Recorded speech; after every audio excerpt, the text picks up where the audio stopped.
할렐루야.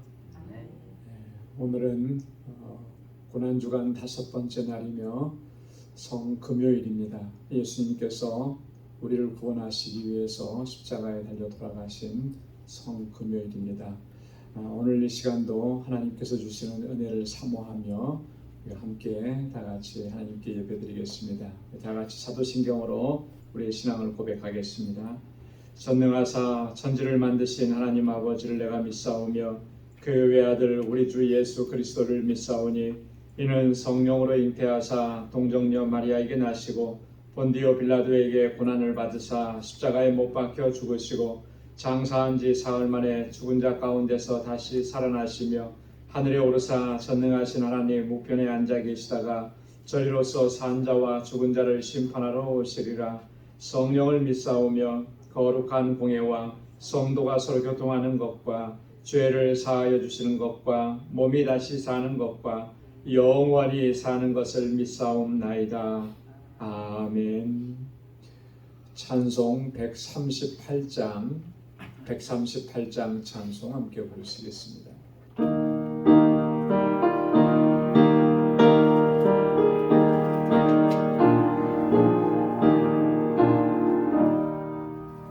만왕의 왕 내 주께서 왜 고초당했나.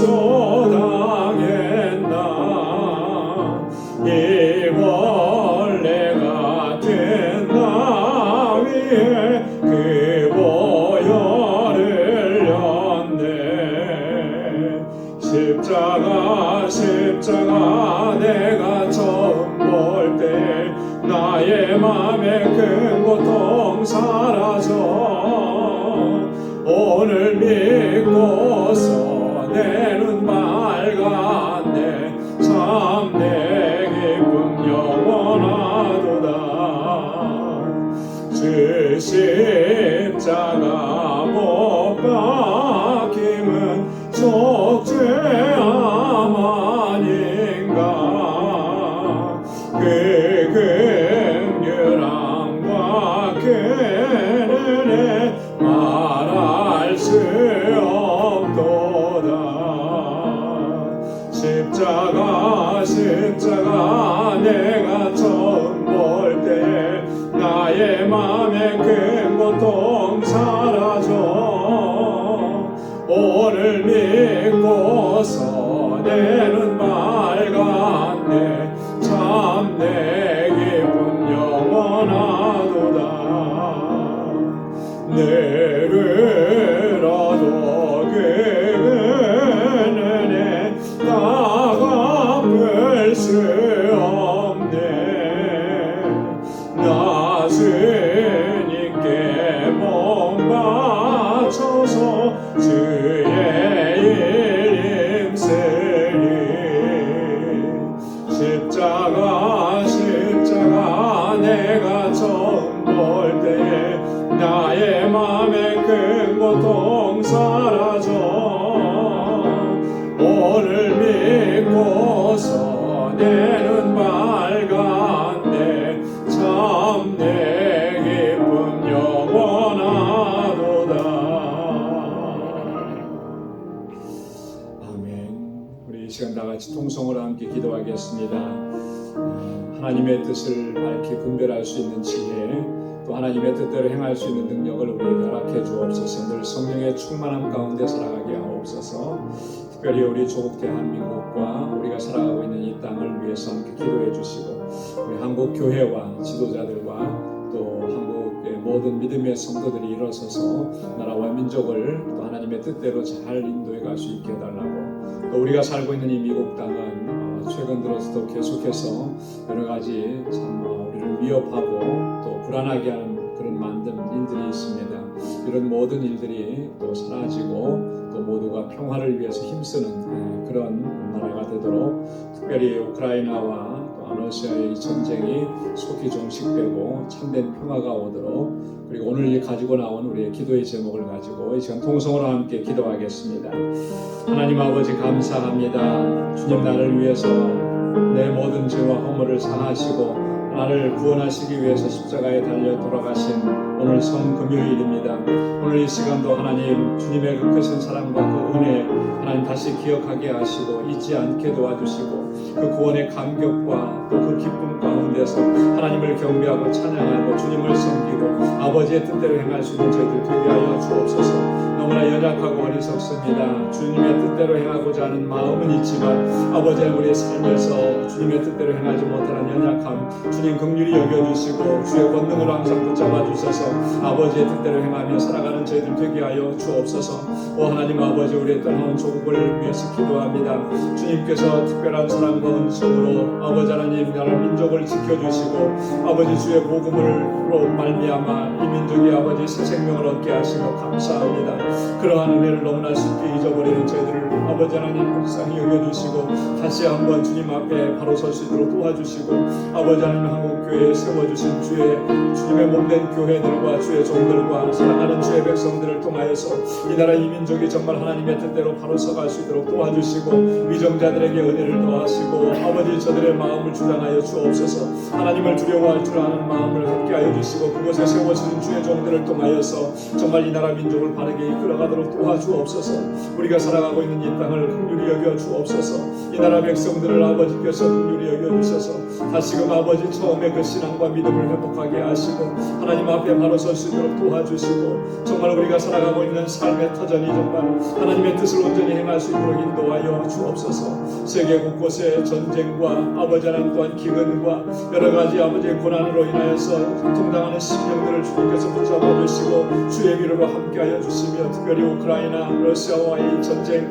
하나님 속히 종결시켜 주셔서 그 땅에 참된 평화가 아버지 임하도록 주님 역사하여 주시고 다시는 눈물과 아픔과 고통이 없도록 주님 인도하여 주옵소서. 오늘도 주님의 말씀을 사모하여 주 앞에서 싸우니 하나님 주의 말씀으로 우리를 위로하시고 새 힘을 허락해 주시고 주님의 능력으로 덧입혀 주옵소서. 우리 주님 함께 하실 줄로 믿사옵고 감사하옵고 예수님의 이름으로 간절히 기도드리옵나이다. 오늘 이 시간 우리에게 주시는 하나님의 말씀 함께 봉독하겠습니다. 마태복음 제22장 34절에서 40절까지 말씀입니다. 신약성경 마태복음 제22장 34절에서 40절까지 한 절씩 교독하겠습니다. 예수께서 사두개인들로 대답할 수 없게 하셨다 함을 바리새인들이 듣고 모였는데 그 중에 한 율법사가 예수를 시험하여 묻되 선생님이여 율법 중에 어느 계명이 크니까? 예수께서 가라사대 내 마음을 다하고 목숨을 다하고 수시를 다하여 주 너희 하나님을 사랑하라 하셨으니 이것이 크고 첫째 되는 계명이요 둘째는 그와 같으니 내 이웃을 내 몸과 같이 사랑하라 하셨으니 다 함께요. 이 두 계명이 온 율법과 선지자의 강령이니라. 아멘. 이번 한 주간 동안 저희들이 하나님의 뜻에 대해서 말씀을 묵상하는데 오늘 그 5번째 시간으로 보편적인 하나님의 뜻이라는 주제로 함께 말씀을 나누려고 합니다. 한번 따라서 해보시기 바랍니다. 보편적인 하나님의 뜻. 보편적인 하나님의 뜻이라는 것이 과연 뭔가? 이 보편적이라고 하는 말은 다른 말로 얘기하면 일반적이다 이렇게 얘기할 수 있을 거예요. 또 모든 사람이 누구나 다 그리스도인이라면 누구나 다 알 수 있는 그런 의미가 보편적이라는 거예요. 그러니까 하나님께서 뜻을 누구나 다 알 수 있도록 그리스도인이라면 예수 믿는 사람이라면 누구나 다 알 수 있도록 일반적으로 우리에게 알려주신 그런 뜻이라고 하는 것이죠. 그래서 그런 것들이 과연 무엇인가 이미 다 우리가 잘 알고 있는 내용이지만 다시 한번 또 정리하고 또 그 뜻대로 우리가 순종하며 살기로 결단하는 그런 시간이 될 수 있기를 바랍니다. 우리 교재를 한번 보겠습니다. 보편적인 하나님의 뜻이란 하나님께서 이미 성경을 통해 계시하시고 보여주신 하나님의 뜻이라는 그런 의미입니다. 하나님께서 이미 말씀하고 또 보여주셨기 때문에 그것에 대해서 우리가 또다시 하나님의 뜻을 보여달라고 그렇게 기도할 수가 없어요. 그렇게 기도해서도 안 되는 거죠. 하나님께서 이미 성경을 통해서 우리에게 다 계시해 주시고 보여주셨습니다. 하나님의 뜻을 다 보여주셨어요.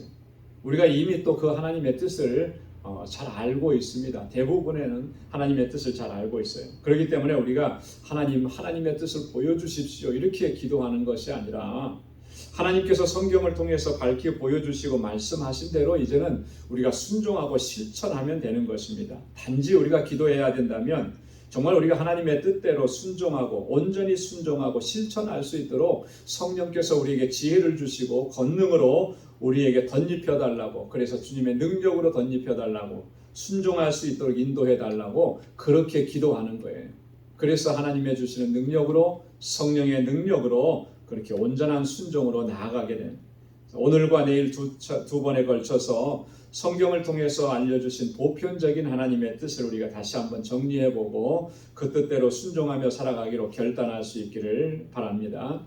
여러분, 우리가 성경을 통해서 하나님의 뜻을 발견해야 되는 거죠. 성경에 이미 하나님께서 다 우리에게 말씀을 해주셨기 때문에, 그리고 그 뜻대로 순종해야 되는데 어떤 경우에는 그런 경우가 있어요. 하나님 앞에 특별한 뜻을 구하는 그런 태도로 일관하는 그렇게 신앙생활하는 사람들이 성경에 이미 말씀하시고 하나님의 뜻을 다 보여주셨는데도 불구하고 그것은 외면하고 그것은 관심 두지 않고 하나님 오늘 이 시간에 오늘 이 시대에 나에게 특별하게 하신 그런 하나님의 뜻 그것을 알려달라고 그렇게 부르짖고 기도하는 여러분 그렇게 기도하는 것이 참 안타까운 것은요. 하나님께서 다 알려주셨는데 왜 또 그렇게 나에게만 특별한 것 그것을 구하면서 그렇게 신앙생활하는 그게 너무나 안타까운 거예요.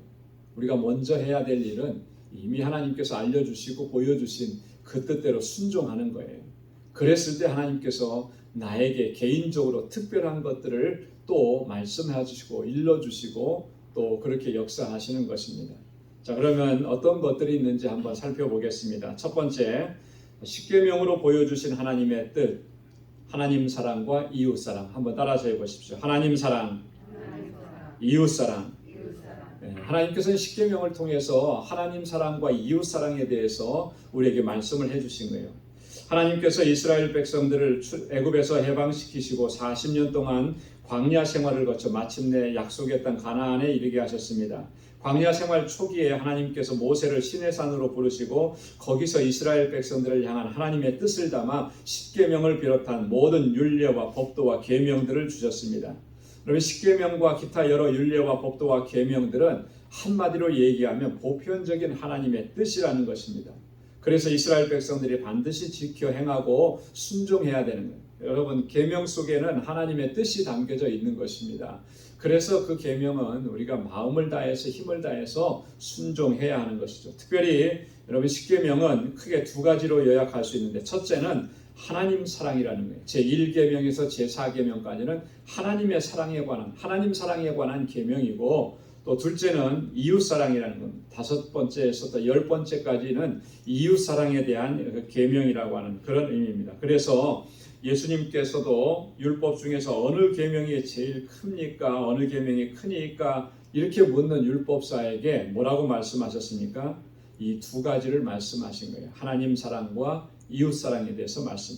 그러니까 하나님 사랑과 이웃 사랑을 얘기한 것은 십계명 전체를 다 얘기하신 것이고 십계명 전체를 얘기한 것은 하나님의 율례와 법도 계명을 다 말씀하신 거라는 거죠.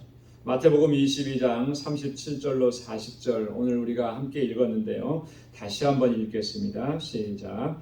예수께서 가라사대 내 마음을 다하고 목숨을 다하고 뜻을 다하여 주 너의 하나님을 사랑하라 하셨으니 이것이 크고 첫째 되는 계명이요 둘째는 그와 같으니 내 이웃을 내 몸과 같이 사랑하라 하셨으니 이 두 계명이 온 율법과 선지자의 강령이니라. 아멘.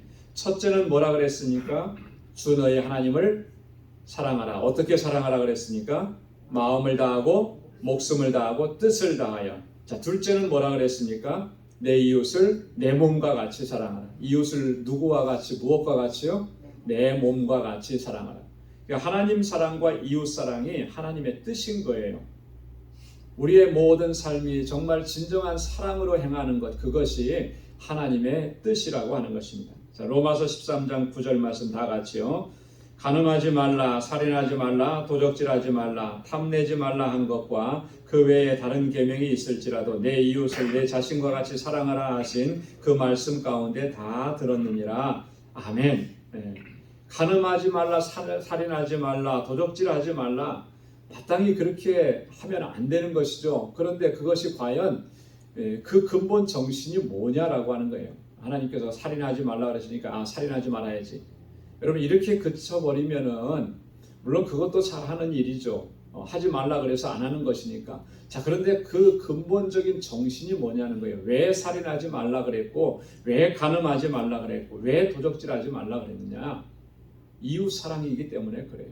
이웃 사랑.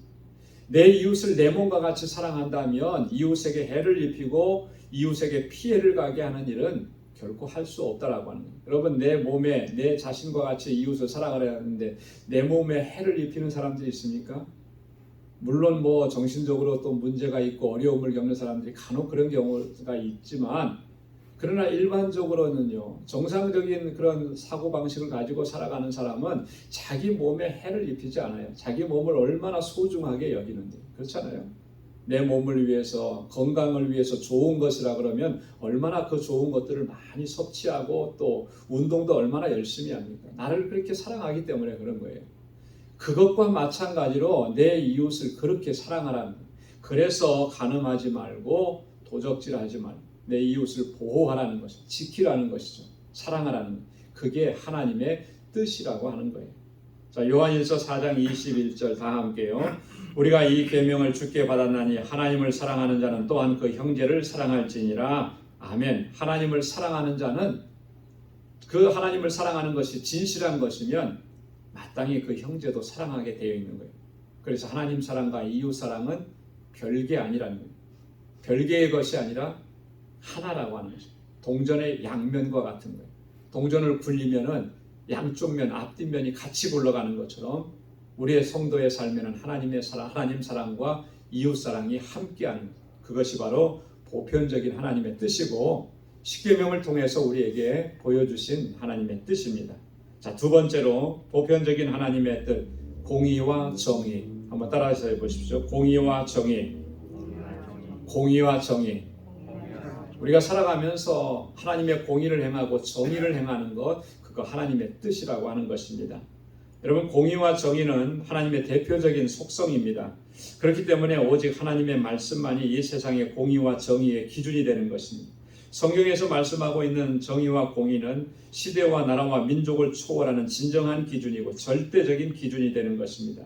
그렇기 때문에 하나님을 믿는 자들은 마땅히 자신의 삶의 모든 부분에서 부정과 부패를 정죄하고 정의와 공의를 드러내는 사명을 갖고 있는 것입니다.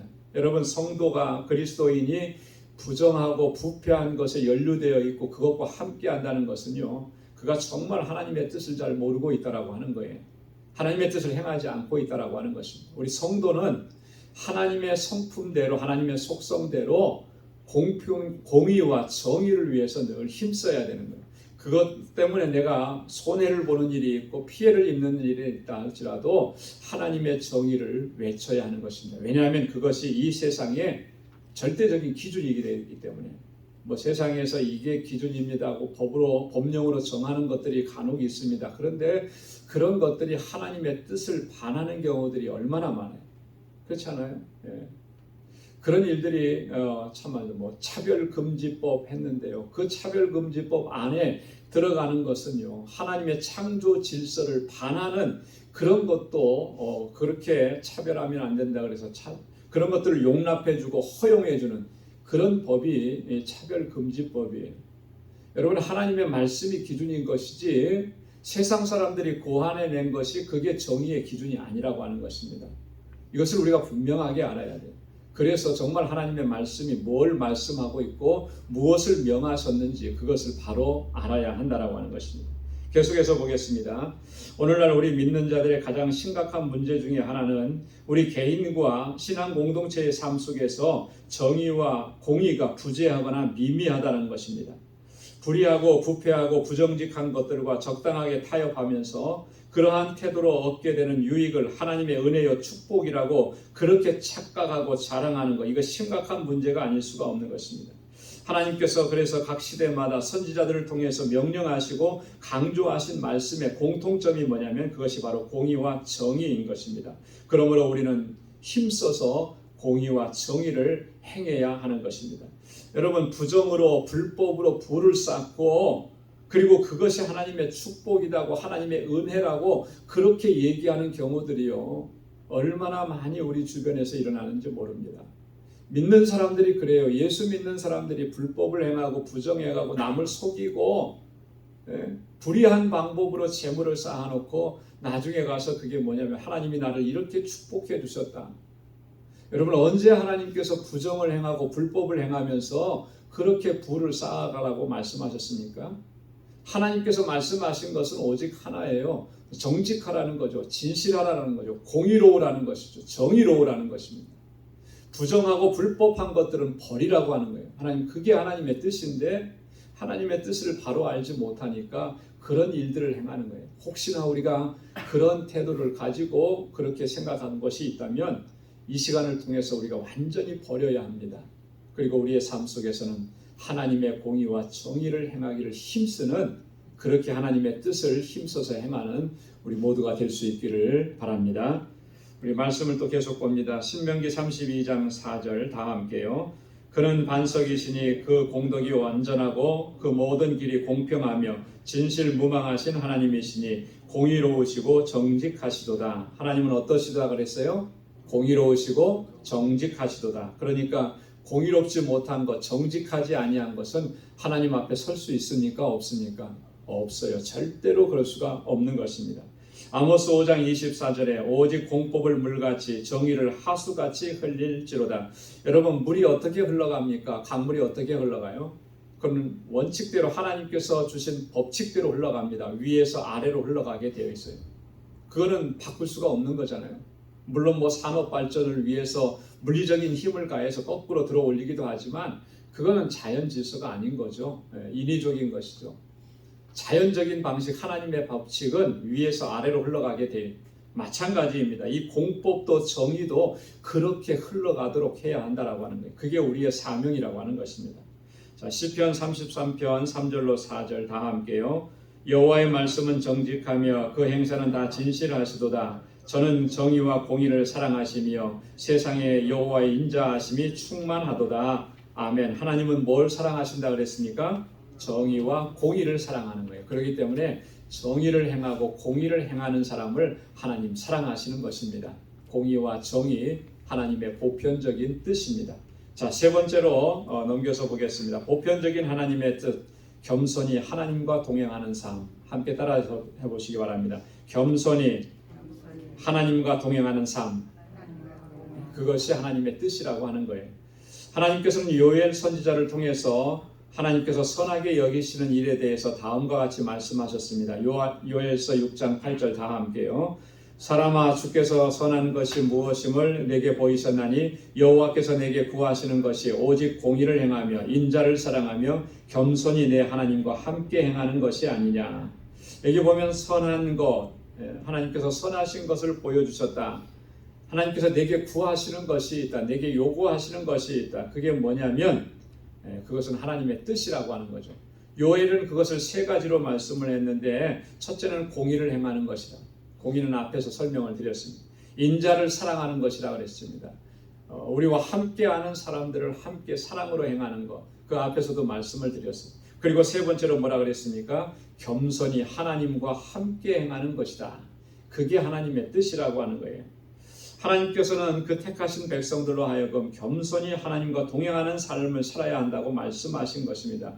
그렇게 해야만 하는 이유, 겸손하게 행해야만 하는 이유, 그래야만 우리가 하나님의 뜻에 온전히 순종할 수가 있기 때문에 그런 거예요. 그러므로 언제나 겸손하게 하나님과 동행하는 삶을 견지하는 우리 모두가 될 수 있기를 소망합니다. 여러분, 우리 마음이 높아지고 교만해지면 하나님과 동행하는 삶을 살 수가 없어요. 여러분, 아이들도 한번 보십시오. 어렸을 때는 엄마 아빠 손 꼭 붙잡고 다니잖아요. 근데 이제 좀 컸다고 사춘기가 되면 손 붙잡으려고 하면은 안 잡으려 그러죠. 왜? 그만큼 컸다는 거예요. 생각도 컸고 나는 강하다는 거죠. 힘이 있다는 거죠. 엄마 아빠가 손 안 붙잡아줘도 나는 혼자 다 할 수 있다. 여러분 좋게 말하면은 참 건강하게 잘 큰 거라고 얘기할 수 있는데 조금 이렇게 부정적으로 얘기하면 머리가 큰 거예요. 교만해진 거예요. 그러니까 엄마 아빠 도움 없이도 나는 다 할 수 있다. 근데 인생을 살아보니까 어디 그렇습니까? 혼자서 할 수 있는 일들이 있나요? 내가 얼마나 연약한 존재인지를 살아가면서 우리가 자꾸 느끼는 거죠. 우리가 겸손히 행해야 하는 것은 하나님과 늘 동행하면서 살아야 하기 때문에 그런 거예요. 겸손한 마음이 아니면 하나님의 손을 붙잡지 않습니다. 나 혼자 다 할 수 있다고 해요. 그러나 그런 삶은 반드시 실패할 수밖에 없는 거예요. 언제나 겸손한 마음으로 하나님과 동행하며 살아가는 사람, 그 사람이 가장 복된 사람이고 하나님의 은혜로 충만해지는 삶을 살아가는 사람인 줄로 믿습니다. 우리 창세기 5장 23절 24절 다 함께요. 그가 365세를 향수하였더라. 에녹이 하나님과 동행하였더니 하나님이 그를 데려가심으로 세상에 있지 아니하였더라. 여러분 에녹에 대해서 성경은 많은 것을 얘기하지 않습니다. 근데 딱 한 가지 얘기해줘요. 그게 뭐예요? 그가 하나님과 동행하더니 하나님과 동행했다. 왜 그거 하나만 얘기하겠습니까? 그게 가장 중요하니까요. 그게 가장 중요한 거예요. 여러분 우리 신앙생활은 항상 하나님과 동행하는 거죠. 하나님과 동행하지 않고 뭔가를 이루려고 하고 승리하는 삶, 그런 삶이라고 하는 것은 있을 수가 없는 것입니다. 창세기 6장 9절로 10절 다 함께요. 노아의 사적은 이러하니라. 노아는 의인이요 당세의 완전한 자라. 그가 하나님과 동행하였으며 그가 세 아들을 낳았으니 셈과 함과 야벳이라. 아멘. 노아가 의인이요 당세의 완전한 자라고 인정받을 수 있는 결정적인 근거가 뭡니까? 하나님과 동행했기 때문에 그런 것입니다. 시편 27편 4절도 다 함께요. 내가 여호와께 청하였던 한 가지 일 곧 그것을 구하리니 곧 나로 내 생전에 여호와의 집에 거하여 여호와의 아름다움을 앙망하며 그 전에서 사모하게 하실 것이라. 아멘. 우리가 이러한 간절함을 가지고 그렇게 주님을 사모하고 주님의 집에 거하고 주님과 동행하는 삶을 살아가야 할 줄로 믿습니다. 하나님과 동행하는 삶 속에 하나님은 늘 임재하시고 그를 지켜주시고 인도하시는 것입니다. 사무엘상 14장 45절 다 함께요. 백성이 사울에게 대답 말하되 이스라엘의 이 큰 구원을 이룬 요나단이 죽겠나이까 결단코 그렇지 아니하니이다. 여호와의 사심으로 맹세하옵나니 그의 머리털 하나도 땅에 떨어지지 아니할 것은 그가 오늘 하나님과 동사하였음이라. 아멘. 요나단이 블레셋 사람들을 공격하고 거기서 승리를 거두고 돌아오다가 사울 왕이 명령한 것을 알지 못해서 그 명령을 거역했던 적이 있습니다. 나중에 사울 왕이 그것을 알게 되었어요. 사울이 그 명령을 내릴 때 하나님께 맹세하면서 그런 명령을 거역한 사람은 반드시 죽어야 한다 그랬는데 그게 바로 요나단이 돼버린 거예요. 그런데 백성들은 다 알아요. 요나단이 뭘 했는지. 요나단이 블레셋 사람들로부터 이 나라를 구해낸 것을 잘 압니다. 그러니까 백성들이 나서서 사울을 말리는 거예요. 그러면서 그들이 하는 말이 뭐예요? 그가 오늘 하나님과 동사하였습니다. 하나님과 함께 하였다. 그가 한 일은 지금 하나님께서 하신 일이다. 백성들이 그렇게 주장하면서 요나단의 생명을 살리는 거예요. 여러분 하나님과 함께 일하는 사람, 하나님과 동행하는 사람, 그 사람은 하나님이 지켜주시고 보호하시고 인도해 주시고 마침내는 승리하게 하시는 줄로 믿습니다. 그래서 늘 하나님과 동행하고 하나님의 뜻을 행하는 우리 모두가 될 수 있기를 주님의 이름으로 축원합니다. 우리 다 같이 기도하겠습니다. 하나님 아버지 고맙고 감사합니다. 오늘 이 아침에도 저희들을 주의 보좌 앞으로 불러주시고 고난의 주님 나를 위해서 십자가에 달려 돌아가신 그 주님을 묵상하고 그 주님의 사랑을 다시 한번 기억할 수 있도록 도와주시니 감사합니다. 그 구원의 은혜에 대한 감격이 우리의 삶 속에서 조금 더 식어지지 않게 하시고 날마다 뜨겁게 주님을 사랑하고 하나님의 뜻대로 행할 수 있는 우리 모든 믿음의 권속들이 되게 하여 주옵소서. 하나님께서는 이미 우리에게 하나님의 뜻을 보여주시고 말씀해 주셨습니다. 그런데 우리가 그 하나님의 뜻을 이근호하면서 지금까지 살아왔습니다. 하나님 우리를 용서하여 주시고 불쌍히 여겨주시고 이제는 정말 하나님의 뜻대로 온전하게 행할 수 있도록 도와주옵소서. 마음을 다하고 뜻을 다하고 힘을 다하여서 하나님을 사랑하고 또 그와 같이 내 이웃을 내 몸과 같이 사랑하며 하나님의 뜻을 이루어가는 신실한 주의 종들이 되게 하여 주옵소서. 불의하고 불법을 행하는 이 세상 가운데 하나님의 정의와 하나님의 공의를 선포하고 또 그 뜻대로 행할 수 있는 저희들 되게 하여 주옵소서. 언제나 겸손한 마음으로 하나님의 뜻을 행하고 오직 하나님의 영광을 위해서 살아가는 우리 방주의 모든 믿음의 권속들이 되게 하여 주옵소서. 오늘 이 하루의 삶도 온전히 주님께 의탁합니다. 오직 하나님께만 영광 돌리는 삶이 되게 하시고 그리스도의 아름다운 향기를 바라는 복된 삶을 살아가는 귀한 하루가 되도록 인도해 주옵소서. 이제는 우리 주 예수 그리스도의 무한하신 은혜와 하나님 아버지의 크고 놀라우신 사랑과 성령의 위로 교통 충만하심의 역사가 주님의 뜻대로 순종하며 살아가기로 결단하는 우리 방주의 모든 믿음의 권속들과 저들의 가정과 직장, 생업의 터전과 학업 위에 이제로부터 영원까지 함께 하시기를 간절히 축원하옵나이다. 아멘.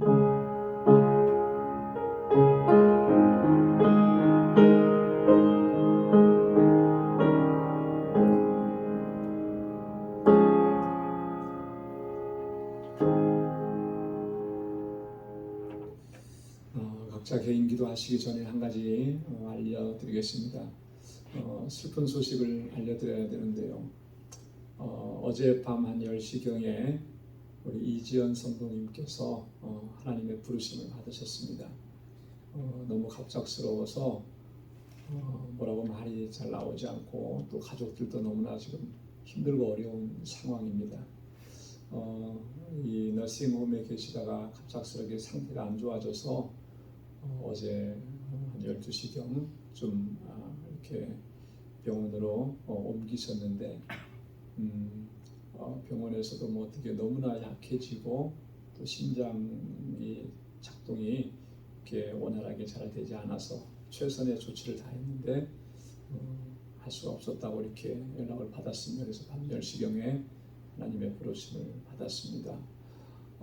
우리 유족들을 위해서 이정혜 권사님과 또 우리 가족들이 여러 가족들이 있는데 위해서 여러분 기도해 주시고 또 위로의 말씀 또 격려의 말씀을 전해 주시고 장례 일정은 아직 확정되지가 않았습니다. 장례 일정이 정해지는 대로 또 다시 여러분들에게 말씀을 드리겠습니다. 각자 개인 기도하시고 돌아가시기 바랍니다.